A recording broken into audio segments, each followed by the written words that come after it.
Atenção. Eu quero fazer um pedido aos pais a partir de hoje, pais e responsáveis. Nenhuma criança deve levar celular lá para trás, nem brinquedo eletrônico qualquer. Para evitar aí desgaste, né? Para evitar que a professora tenha que falar, criança não gosta, chora, briga, dá aquele rebu do Kung Fu, né? Lá atrás, e esse desgaste danado. Então, criança que tem celular, brinquedo eletrônico, deixa aqui, amém, irmãos? Para que eles possam se concentrar no ensino da palavra de Deus, na lição de hoje. Amém, queridos? Inclusive aqui no culto, né, nós temos irmãos da segurança pública aqui, nós temos médicos, que às vezes tem que ter um celular ligado. Mas deixa no vibra, e quando toca você sai discretamente e vai atender ali fora, para a gente não interferir no culto a Deus. Amém, irmãos? Glória a Deus. Oh, Elô! Você estava doente, Elô? Sim. Estava doente? Sim. Fala para os irmãos, bom dia. Bom dia, irmão. Diga, Pai do Senhor. Pai, Senhor. Diga, eu andei meio doentinha, fala. Eu andei meio Doentinha. Diga, mas eu já estou boa. Mas eu tô boa. Graças a Deus, fala. Graças a Deus. Amém. Diga para eles ficarem em pé para orar. Fique em pé. Glória a Deus. Fala mais forte que eles são meio surdos, fala. Meio sordo. Meio surdo, ó. É isso aí. Vamos orar então? Vamos. Pai nosso que está no céu, santificado seja o teu nome. Venha a nós o teu reino. Seja feita a vossa vontade. Assim na terra como no céu. O pão nosso de cada dia hoje. Perdoe nossas dívidas. Assim como nós perdoamos nossos devedores. Nós não caímos em tentação.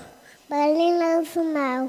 Por teu reino, o poder e a glória para sempre. Amém.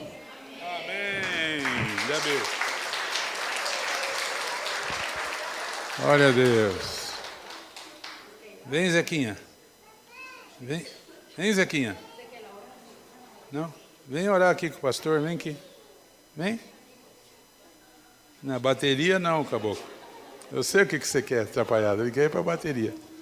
Amém? Pode sentar, irmãos. Pode sentar. Crianças, vamos estudar a palavra. Hoje a irmã Márcia vai estar encarregada do ensino, a irmã Carmen que auxilia. Glória a Deus por essas irmãs que se dispõem a ensinar as nossas crianças. Amém? Irmãos, vocês não se esqueçam que dia 20 vai se aproximando, né? Dia 20. O que tem dia 20? Que dia é dia 20? Sexta-feira. Nós teremos a nossa macrocélula, a terceira do ano já. Aquela ocasião em que todas as células se reúnem e a gente faz um culto de adoração, testemunhos, as células organizam seus testemunhos e é um tempo muito abençoado por Deus, a nossa macrocélula. No dia 19 agora, vai ter início uma nova célula, amém? A célula Resgate vai começar na residência da Ariane e do Hélio da Ariane. Estão ali os líderes da nova célula.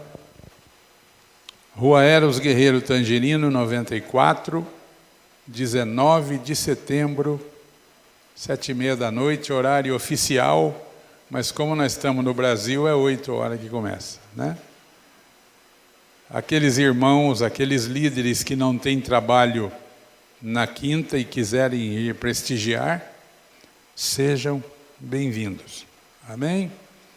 Amanhã nós vamos fazer reunião da diretoria na residência da irmã Juramir, da nossa vice-presidente, amanhã às 8 da noite. Amém? Ok, nós vamos meditar na palavra de Deus hoje. Nós vamos ler um trechão assim da Bíblia.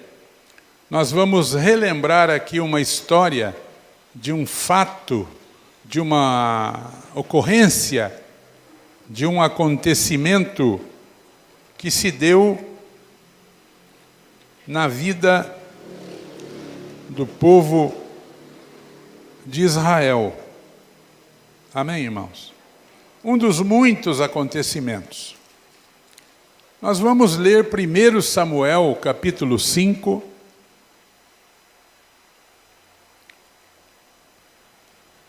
Primeiro Samuel,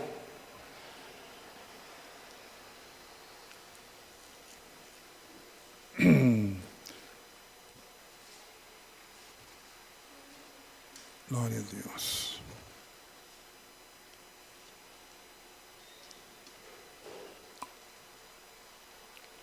Todo mundo achou?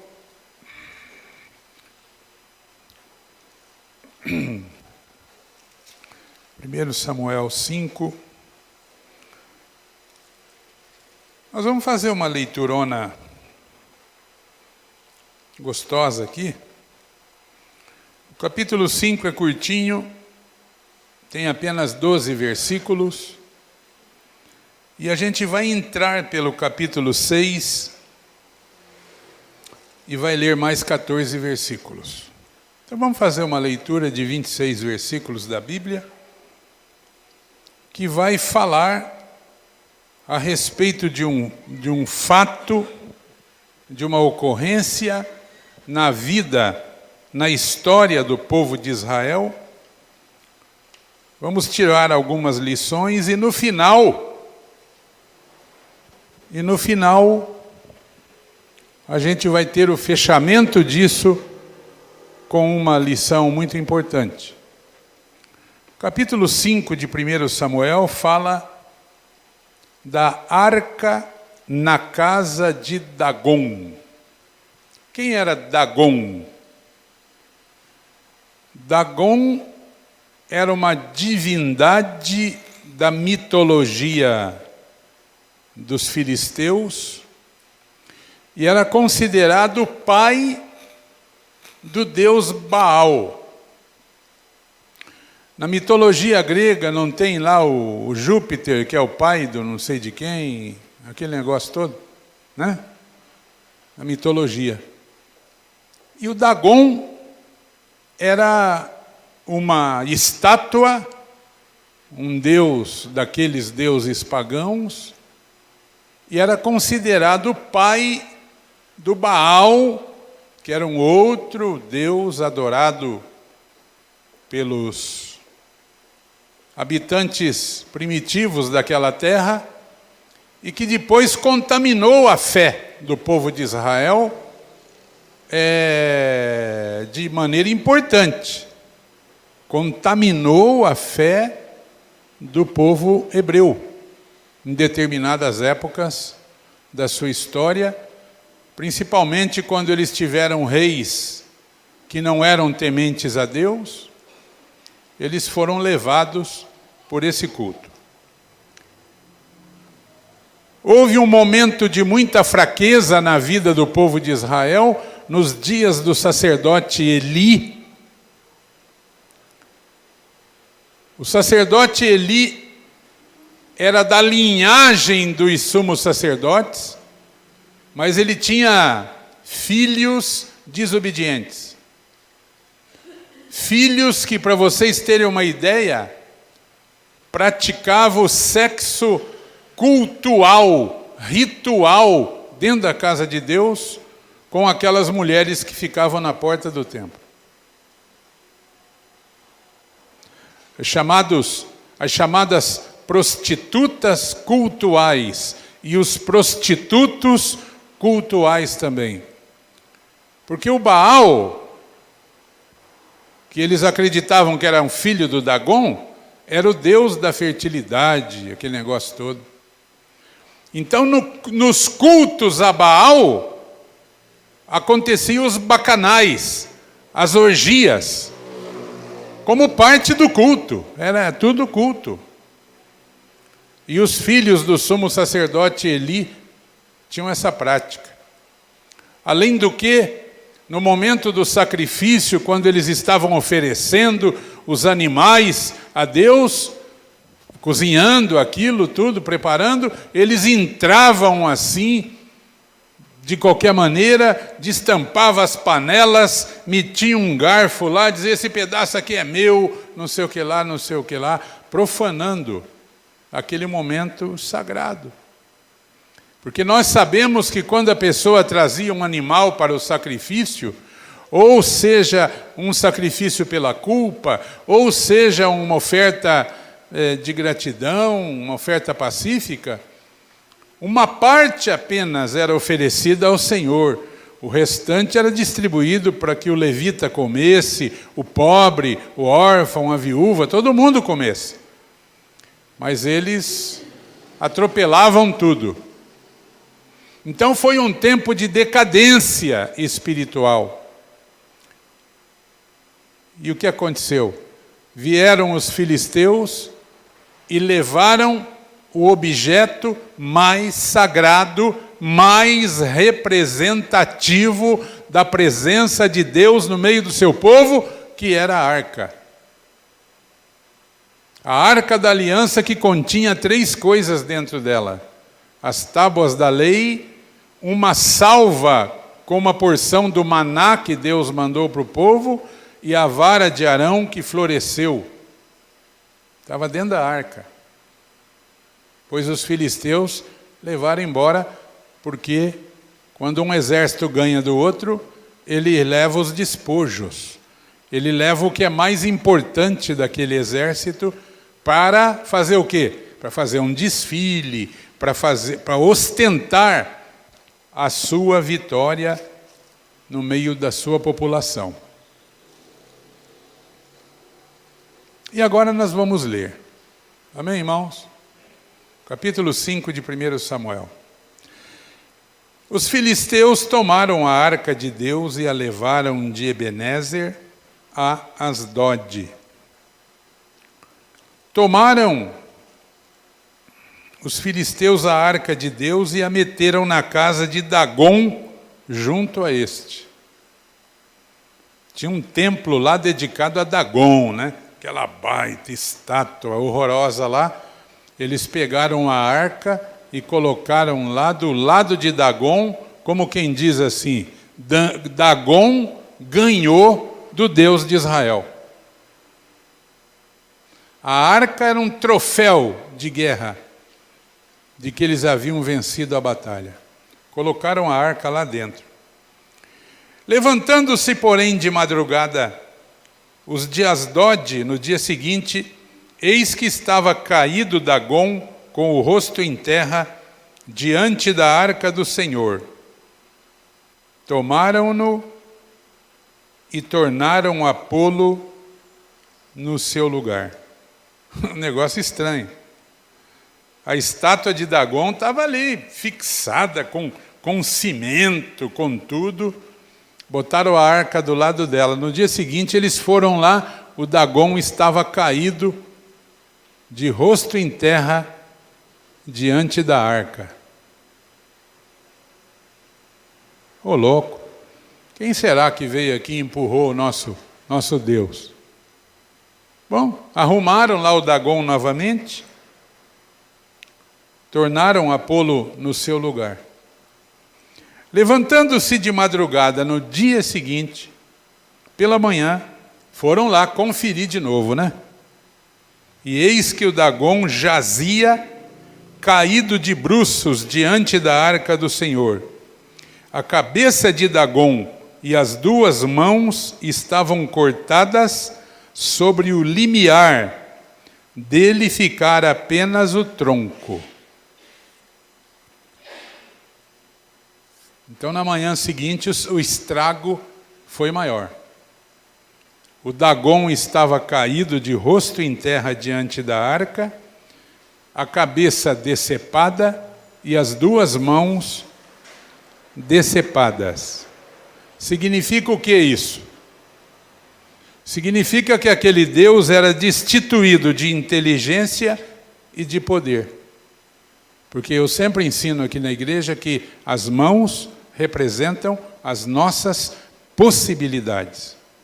Tudo que você faz na tua vida, você faz com as mãos. A cabeça manda, o cérebro ordena, mas é aqui que você operacionaliza tudo que você é capaz. Eu levanto 80 quilos. Você levanta de que jeito? Com a orelha? Não, com as mãos. Então, quando aquele Deus estava com a cabeça decepada e as duas mãos decepadas, significa que ele era e é desprovido de duas coisas: inteligência e poder. O Deus Dagom, irmãos, ele era cabeça, tronco e braços de homem, e da cintura para baixo um peixe.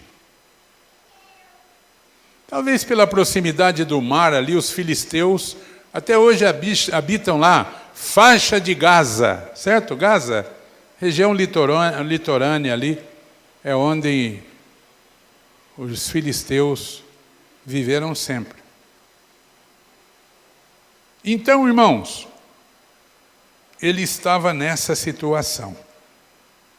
Por isso, os sacerdotes de Dagom e todos os que entram no seu templo não lhe pisam o limiar em Asdod até o dia de hoje. Quer dizer, o lugar onde a cabeça do Dagom foi cortada e as mãos, o pessoal nem pisa mais.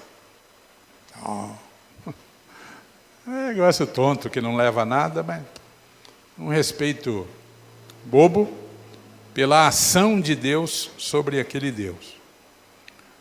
Porém, a mão do Senhor castigou duramente os de Asdod, os habitantes de Asdod. A mão do Senhor castigou duramente, e os assolou, e os feriu de tumores, tanto em Asdod como no seu território. Irmãos, na tradução, na Septuaginta, né? A tradução latina da Bíblia, diz assim, que eles foram feridos, a população de Asdod, de tumores nas suas partes secretas, hemorroidas. Diz a tradução, a Septuaginta, na língua latina. E também naquela tradução, diz que, no mesmo versículo, que fervilhavam as aldeias e campos daquela região com ratos que apareceram. Nós vamos ver no capítulo 6 a presença desses ratos. E a cidade se viu consternada por grande mortandade, provavelmente pela peste bubônica, por causa de uma infestação de ratos. Geralmente, onde há infestação de ratos, há peste bubônica, principalmente na antiguidade. Continuando a leitura. Versículo 7. Vendo os homens de Asdod que assim era, disseram: não fique conosco a arca de Deus, do Deus de Israel, pois a sua mão é dura sobre nós e sobre Dagom, nosso Deus. O pessoal da cidade falou: nós não queremos essa arca aqui. Pelo que enviaram mensageiros e congregaram a si todos os príncipes dos filisteus e disseram: que faremos da arca do Deus de Israel? Impressionante, a arca lutando sozinha contra os inimigos de Deus. Às vezes a gente falha e Deus trabalha sozinho. Deus trabalha sozinho. O que nós vamos fazer da arca? Responderam: seja levada a arca do Deus de Israel até Gate. Era uma outra capital dos filisteus. Asdod, Gate, e depois de cidade em cidade, e levaram a arca até Gate. Depois de a terem levado, a mão do Senhor foi contra aquela cidade com muito grande terror, pois feriu os homens daquela cidade, desde o pequeno até o grande, e lhes nasceram tumores. Hemorroidinha para todo mundo, irmãos. Todo mundo ganhou um tumor na parte secreta. Eu gosto da Bíblia, que ela é bem polida, né? Ainda bem que não fui eu que escrevi a Bíblia. Eu acho que seria recolhido pelo governo. Eu lembro. Todo mundo recebeu um tumor. Aonde a arca ia? Então enviaram a arca de Deus a Ecrom, a terceira capital dos filisteus, Ecrom. Sucedeu, porém, que lá chegando, os ecronitas exclamaram, dizendo: transportaram até nós a arca do Deus de Israel para nos matarem a nós e ao nosso povo. Então enviaram mensageiros e congregaram a todos os príncipes dos filisteus e disseram: devolvei a arca do Deus de Israel e torne para o seu lugar, para que não mate nem a nós nem o nosso povo. Porque havia terror de morte em toda a cidade, e a mão de Deus castigara duramente ali. Os homens que não morriam eram atingidos com os tumores, e o clamor da cidade subiu a quem? A Dagon? A Baal? Eles clamaram ao Deus do céu. Eles clamaram ao Deus do povo de Israel. Vou mandar de volta essa arca. Capítulo 6. Os filisteus enviam a arca para fora da sua terra. 7 meses esteve a arca do Senhor na terra dos filisteus. Deu para judiar bem, não deu? 7 meses debaixo de uma maldição, de uma praga. Já pensou você 7 meses com Deus bravo com você?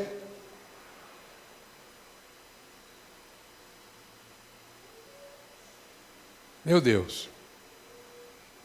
Estes chamaram os sacerdotes e os adivinhadores e lhes disseram: que faremos da arca do Senhor? Fazei-nos saber como a devolveremos para o seu lugar. Responderam eles: quando enviardes a arca do Deus de Israel, não a envieis vazia, porém enviá-la-eis ao seu Deus como oferta pela culpa.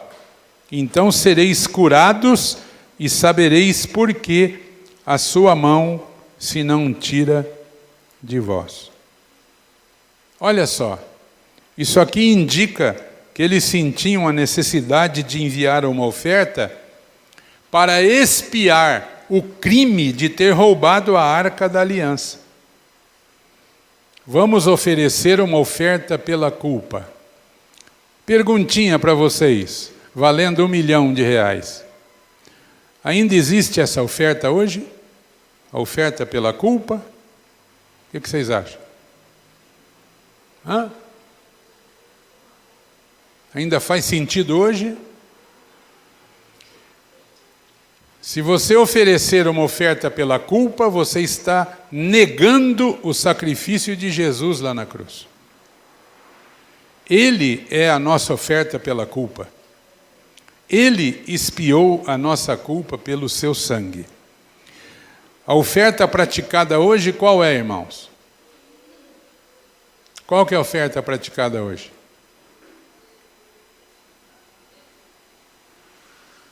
Não, estou falando de oferta, não de dízimo. Dízimo não é oferta. Dízimo é devolução. Esse papel não é meu, eu vou devolver para o dono. Isso é dízimo. Quando a pessoa devolve o dízimo, ela ainda não deu nada. Ela devolveu aquilo que é de Deus. Hoje se pratica qual tipo de oferta? De gratidão. A oferta de gratidão. Oferta pela culpa, não.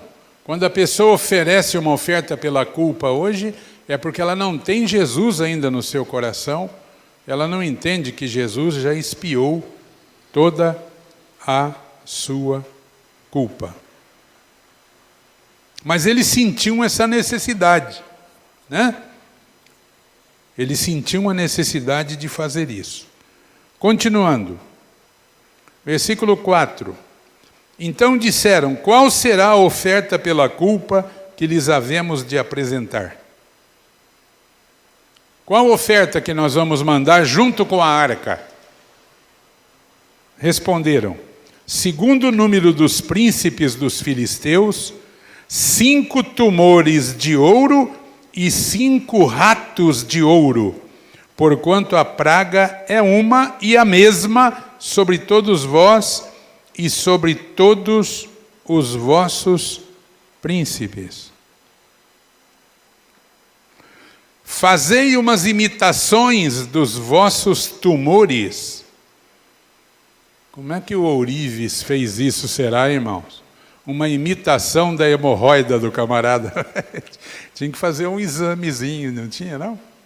Tinha que ir no urologista, não tinha, para fazer o exame. Tinha que ver como é que era a hemorroida do peão. E daí fazia um molde.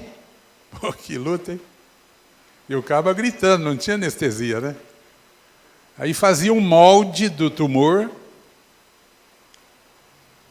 Isso aqui foi o palpite dos sábios lá dos filisteus.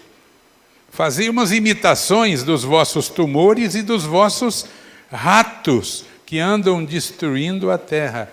Bom, fazer uma imitação de um rato é mais fácil. De uma hemorroida, convenhamos, é mais difícil um pouco. Mas te vira, negão. Te vira. Te vira que você não é quadrado, né? E dai glória ao Deus de Israel. Oh, aleluia. Faça essas ofertas e dai glória ao Deus de Israel. Porventura, aliviará a sua mão de cima de vós e do vosso Deus e da vossa terra. Que coisa, né? Vamos clamar ao Deus do céu para Ele ter misericórdia do meu ídolo também, né? É só por Deus, é o fim da picada. Por que, pois? Por que, pois, endureceríeis o coração como os egípcios? Olha a história do que Deus fez na saída do povo do Egito. Já fazia tempo, hein? Séculos. Mas os filisteus, quando viram o peso da mão do Deus de Israel, ele diz, vamos fazer essa oferta, devolver a arca para o território de Israel, para que não...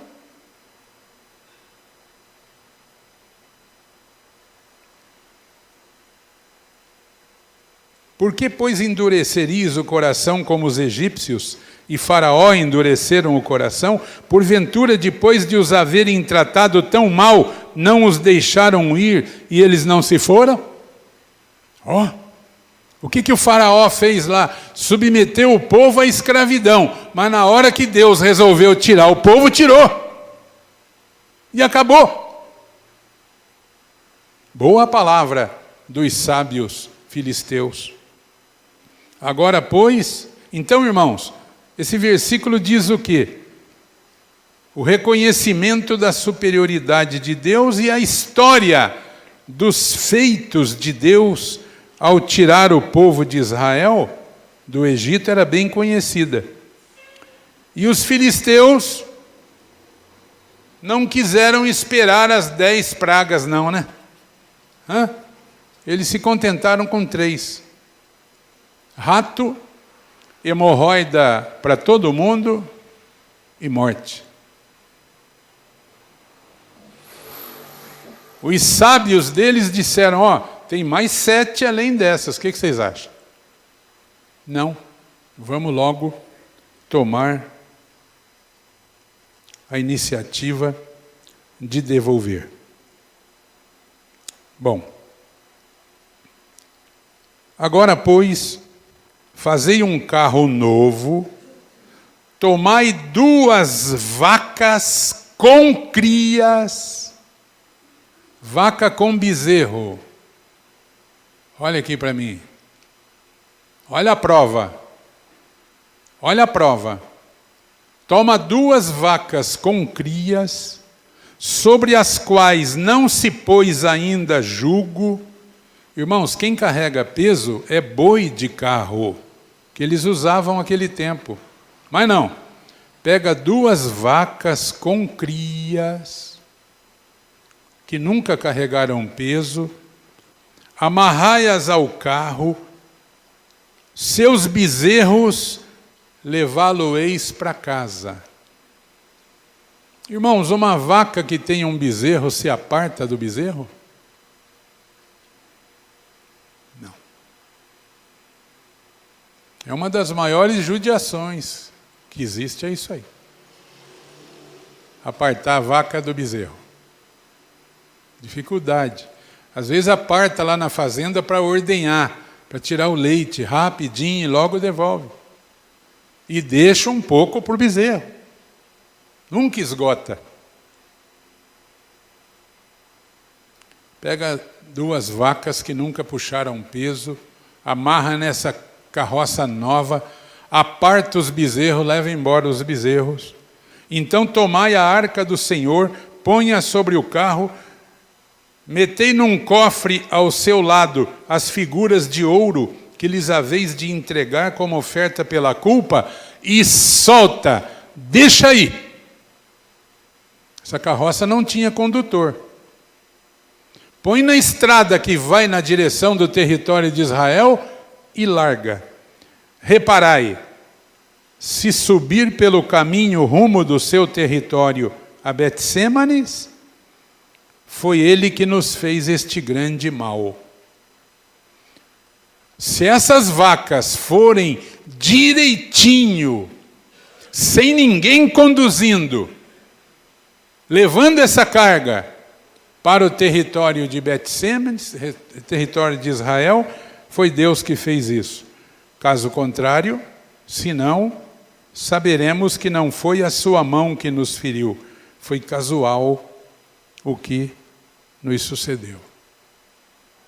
Ajeitaram tudo, pegaram as 2 vacas, apartaram os bezerros, colocaram aquele peso na carroça e soltaram as vacas naquela estrada.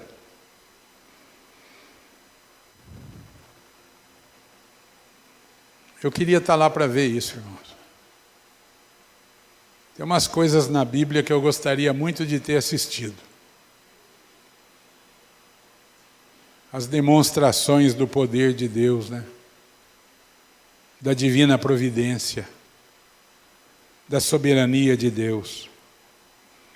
Assim fizeram aqueles homens, tomaram 2 vacas com crias, as ataram ao carro e aos seus bezerros, encerraram em casa. Puseram a arca do Senhor sobre o carro, como também o cofre com os ratos de ouro e com as imitações dos tumores. As vacas se encaminharam diretamente para Betsemes, andando e berrando. Por que elas berravam? Os bezerros que elas deixaram para trás. Mas elas não pararam, elas não criaram problema, elas foram andando e berrando, seguiam sempre por esse mesmo caminho, sem se desviarem nem para a direita, nem para a esquerda. Os príncipes dos filisteus foram atrás delas, até o território de Bet-Semes. Andavam os de Bet-Semes fazendo a cega do trigo no vale, e levantando os olhos viram a arca e vendo-a se alegraram.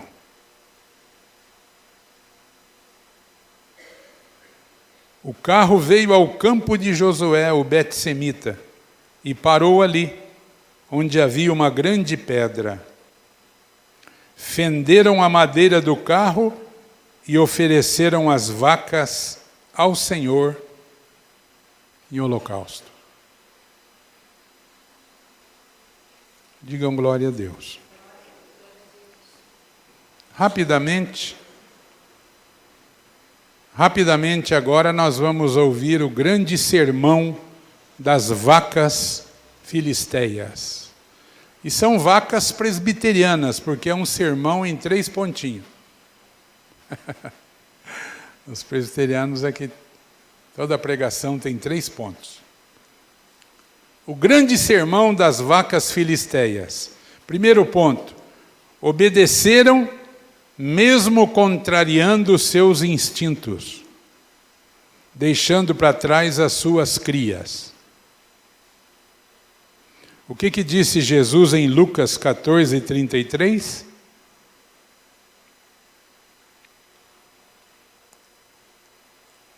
Lucas 14:33.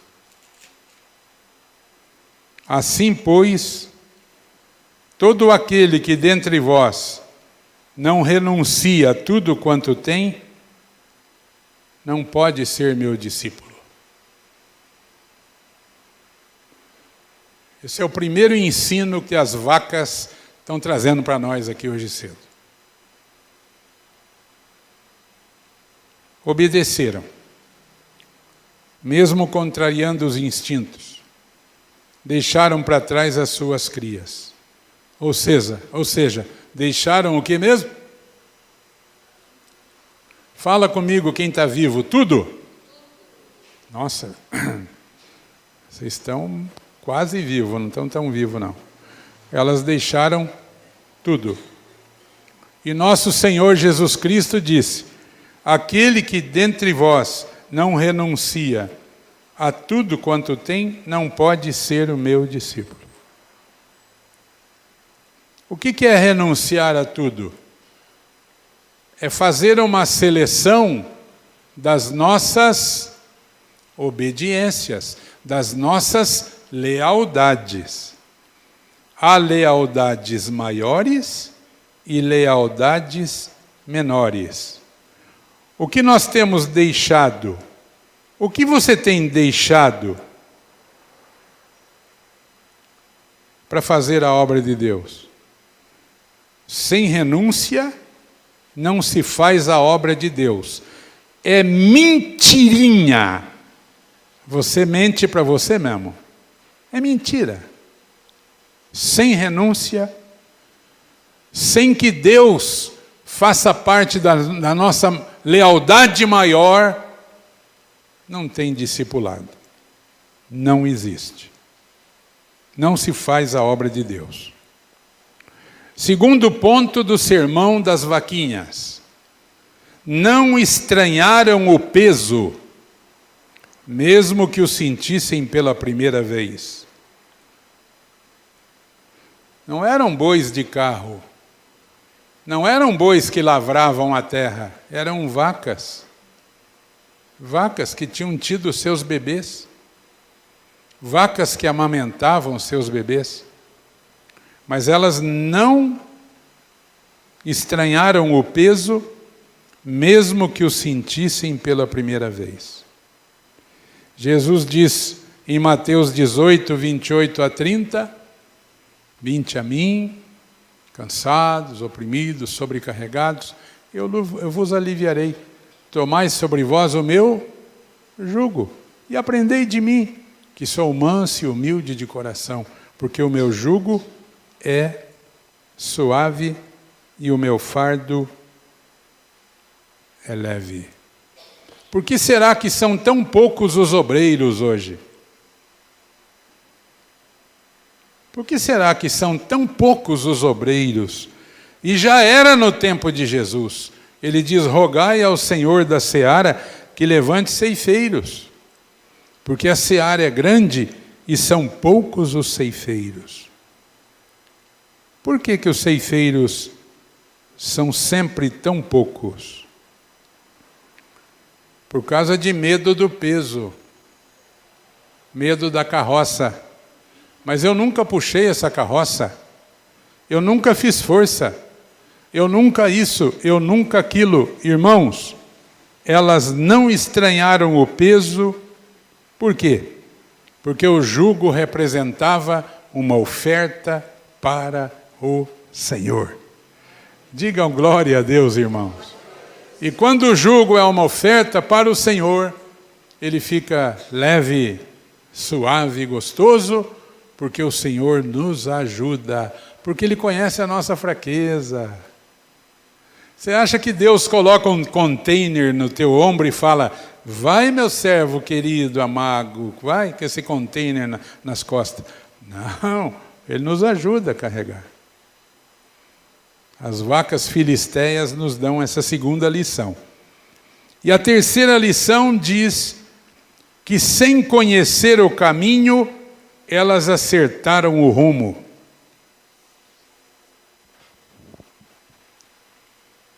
Irmãos, aquelas vacas caminharam por 19 quilômetros.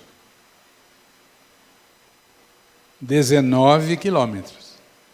Quanta saidinha, quanta entradinha, quanto atalho, quanta encruzilhada, mas elas foram berrando, andando, os 19 quilômetros que separam Asdod do território de Bet-Semes, sem errar o caminho. Por quê? Porque Deus as guiava, Deus as conduzia. O que diz o Salmo 23? O Senhor é o meu pastor, eu não vou sentir falta de nada. Deitar-me faz em verdes pastos, guia-me mansamente às águas tranquilas, refrigera a minha alma, guia-me pelas veredas da justiça, por amor do seu nome. Digam glória a Jesus, irmãos. Irmãos queridos, esses dias atrás eu andei lá em Pedrinhas e reencontrei lá o irmão Jordão, que hoje até pastor dono da farmácia, e estávamos recordando como foi o início da Igreja Quadrangular em Pedrinhas, Florínia, Cruzália, por ali. Como foi o início? O início foi assim. Eu estava fazendo o programa A Hora da Bênção na Rádio Cultura, 1981, por aí. E Deus tocou no meu coração. Anuncia aqui agora. Alô, alô, alô, alô, alô. Anuncia que você vai lá em Pedrinhas hoje. Fala na rádio que você vai numa Kombi verde, é uma Kombi, e que você vai entrar lá em Pedrinhas mais ou menos umas 3 horas da tarde. Anuncia. Se alguém ouve o programa de rádio e ver você lá, que te dê a mão para você conversar, visitar. Estranho isso, né? Muito estranho, não é, irmãos? Aí eu fui. Terminou o programa de rádio, fui para casa, falei para a Leni, eu vou lá em Pedrinhas hoje. Vai fazer uma visita? Eu falei, não sei, eu vou lá. Deus tocou no meu coração que eu só fosse lá. Eu fui para Pedrinhas. Com a Kombi, com a teteia.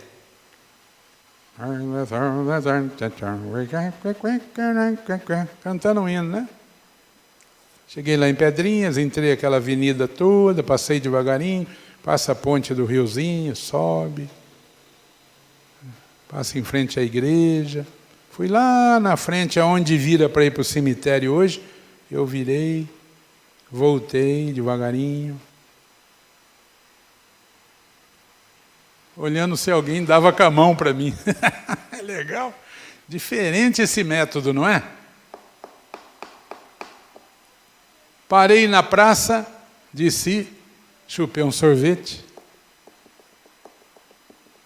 O único sorvete que eu gosto, de coco, picolé de coco. Se um dia você sentir no coração, o Espírito Santo revelar para você, de dar um sorvete para mim, é de coco. Igual o bolo, é de banana.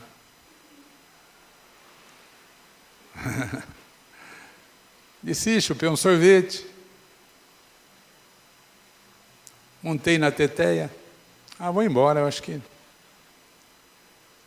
Tem importância, mas eu vim, né? Eu atendi o... Aí estou saindo devagarinho, em frente à farmácia do Jordão. Um homem deu com a mão. Encostei. Ele falou, o senhor é o pastor que falou no rádio agora há pouco em Assis? Sou eu. Eu estou aqui esperando, porque eu quero uma visita sua na minha casa.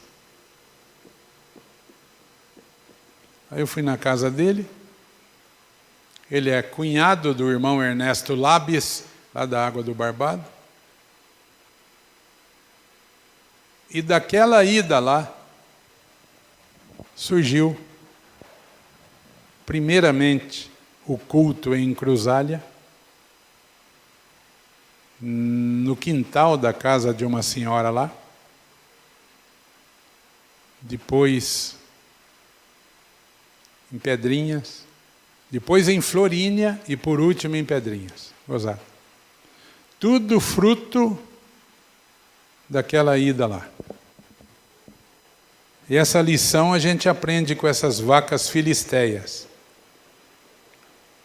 Sem conhecer o caminho, elas acertaram o rumo, porque Deus as guiava. Digam amém, irmãos. Digam glória a Deus. Uma bela história, não é? Dá uma novela isso aqui para a mulherada assistir e chorar na beira da televisão, né? Uma bela história. E que nós possamos ficar, irmãos, além do relato precioso, com este maravilhoso sermão das vacas filisteias para nós. Repita comigo assim: eu nunca carreguei peso, mas se é para Deus eu carrego. Diga, eu nunca me apartei da minha família, mas se é para Deus eu me aparto. Eu não conheço essa estrada que o Senhor me colocou, mas se Ele me guiar eu vou chegar no destino certo. Qual é a lição aqui, irmãos? Uma vida dirigida pelo Espírito Santo de Deus. É o que eu desejo para você. Talvez você esteja incomodado demais com a tua vida material. Demais. Tudo na vida perdeu espaço. E você fica preocupado com a tua vida material. Eu tenho ensinado há muitos anos uma coisa que eu vejo na minha vida. Cuide das coisas de Deus, Ele vai cuidar das tuas. Digam glória a Deus, irmãos. Amém, queridos? Digam amém. Aplaude o Senhor Jesus. E fique em pé. Coloque-se em pé nesta hora. Aleluia. Vamos orar, amém? Tem um corinho que diz: tudo a ti, Jesus, tudo a ti eu dou. Nada no mundo eu quero amar, Jesus, aos teus pés estou. Diga comigo, é fácil de cantar.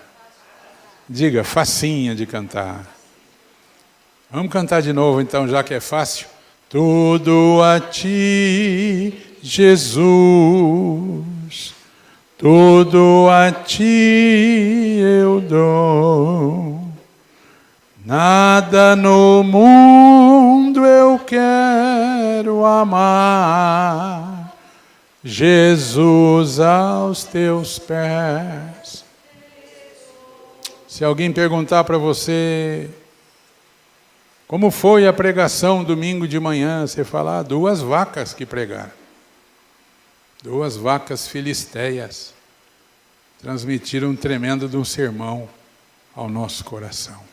Feche teus olhos, Jesus ama você, Jesus morreu por você, ressuscitou por você, voltará por você, está intercedendo continuamente no Santo dos Santos por você, enviou o Espírito Santo por causa de você, enviou os seus anjos por causa de você, constituiu a igreja por causa de você, nos deu a palavra por causa de você. Amado e bendito Deus, soberano Pai, louvamos o Teu nome nesta manhã de domingo. Obrigado, Senhor, obrigado porque deitamos, dormimos, acordamos, porque o Senhor nos sustentou. Obrigado por este primeiro culto, quando apresentamos as primícias ao Senhor. Pai amado, que a Tua palavra encontre guarida nos nossos corações.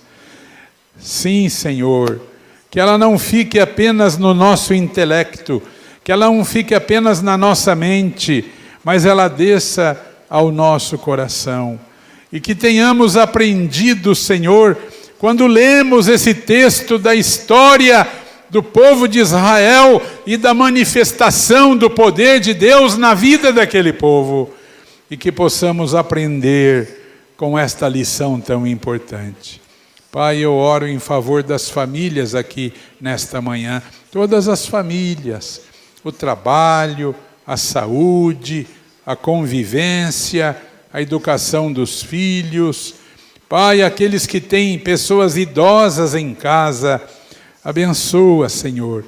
Hoje é o aniversário da minha sogra, que está completando mais um ano lá em Curitiba, aquela nossa irmãzinha.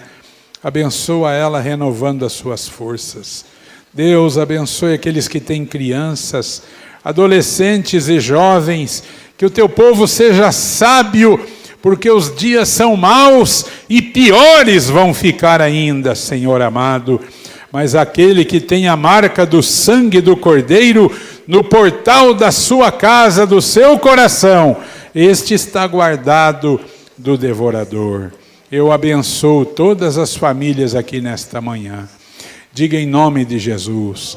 Põe a mão na direção da sua casa, com fé em Deus, com confiança, mas realmente com fé. Diga em nome de Jesus. Eu libero agora uma palavra profética, dizendo, eu e a minha casa serviremos ao Senhor. Eu digo que a minha casa é lugar de vida, de paz, de harmonia. Existe pão na minha casa, existe paz na minha casa. Ó Deus, abençoe a minha rua, a minha vizinhança, o meu bairro e a minha cidade. Abençoe o nosso Brasil, Senhor, nesta semana da independência. Ajuda o nosso governo, o nosso presidente, o seu ministério, a quebrar barreiras fortíssimas que estão arraigadas na nossa nação. Ajuda o nosso governo a implementar ações políticas que vão ajudar efetivamente a nossa população. Em nome de Jesus. Digam glória a Jesus. Glória a Jesus. Aplauda bem gostosamente. Uma salva de palmas gostosa para Jesus. Amém. Amém. Bem forte, irmãos. Diga amém. Glória a Jesus. Pai nosso que estás nos céus, santificado seja o teu nome. Venha a nós o teu reino. Seja feita a tua vontade, assim na terra como nos céus. O pão nosso de cada dia, dá-nos hoje. Perdoa as nossas dívidas, assim como nós perdoamos os nossos devedores. Mas livra-nos do mal, pois teu é o reino, poder e a glória para sempre. Amém. Fala alguma coisa para a pessoa do teu lado, dá um abraço nela. Abençoe teu irmão, tua irmã.